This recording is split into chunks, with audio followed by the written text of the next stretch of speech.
বালু নদীর উদ্ভব হয়েছে এই জায়গায় হঠাৎ করে কাল বৈশাখীর মতো তীব্র বাতাস, প্রচণ্ড ঢেউ মোবাইল বাজারের পাশে এই বাতাসে এখানে দাঁড়িয়ে থাকে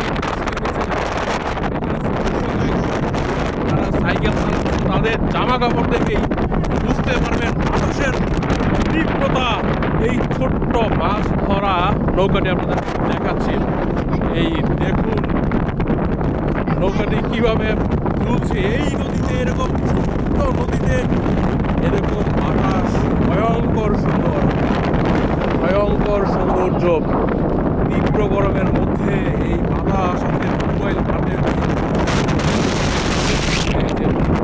আর এই পাশাপাশি নদীর সংমিশ্রণে বালু নদীর উদ্ভব ঘটেছে।